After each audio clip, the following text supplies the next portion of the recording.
ఈ డే 11 నుంచి డే 20 వరకు మీకు అన్ని వైఫై హ్యాకింగ్ రిలేటెడ్ వీడియోస్ అయితే వస్తాయన్నమాట మన ఈ సిరీస్లో.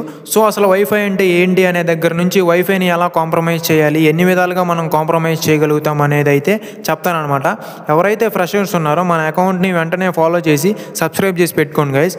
Welcome back to 30 Days of Cyber Shorts day 11. ఈ వీడియోలో మనం అసలు వైఫై యొక్క ఇంట్రడక్షన్ అయితే తెలుసుకుందాం గైస్. సో మీరు అనుకోవచ్చు వైఫై అంటే అందరికీ తెలిసిందే కదా, సో వైఫై అంటే ఏంటి అనేది కూడా చెప్పాలా అని మీరు అనుకోవచ్చు. బట్ అంటే నేను ఈ సైబర్ సెక్యూరిటీ షార్ట్ సిరీస్లో అన్ని బేసిక్స్ అయితే కవర్ చేయాలనుకుంటున్నాను. సో సిరీస్ ప్రకారం నేనైతే ఈ వైఫై అంటే ఏంటి అనేది కూడా మీకు చెప్పాలనుకుంటున్నాను. సో నేను మీకు వైఫై గురించి అయితే కొన్ని పాయింట్స్ అయితే చెప్తాను. ఆ పాయింట్స్ అనేవి మీకు తెలిసి ఉండొచ్చు, తెలియకపోయి ఉండొచ్చు. అందులో ఫస్ట్ వన్ చూసుకున్నట్లయితే ఫస్ట్ ఆఫ్ ఆల్ అసలు వైఫై యొక్క మెయిన్ పర్పస్ ఏంటో చూద్దాం. అసలు వైఫై యొక్క మెయిన్ పర్పస్ ఏంటంటే మన ఏవైతే డివైజెస్, మొబైల్స్, ల్యాప్టాప్స్, ఏవైతే కంప్యూటర్స్ ఉన్నాయో సో వాటిని ఇంటర్నెట్కి కనెక్ట్ చేయడానికి ఇది ఒక మధ్యలో ఇంటర్ఫేస్ లాగా వర్క్ చేస్తుంది గైస్. అండ్ అలాగే మనకి ఈ వైఫై ఫుల్ ఫామ్ ఏంటంటే వైర్లెస్ ఫిడిలిటీ అనమాట.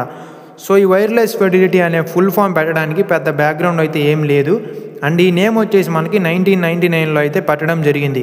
అండ్ మనకి వైఫై అనేది అసలు డేటాని వైర్లెస్ లాగా ఎలా ట్రాన్స్ఫర్ చేస్తుంది, ఎయిర్లో ఎలా ట్రాన్స్ఫర్ చేస్తుంది అనేది చూసుకున్నట్లయితే ఈ వైఫై అనేది రేడియో వేవ్ సిగ్నల్స్ లాగా మనకి డేటాని ట్రాన్స్ఫర్ చేస్తుంది అనమాట, ఒక డివైస్ నుంచి ఇంకో డివైజెస్కి.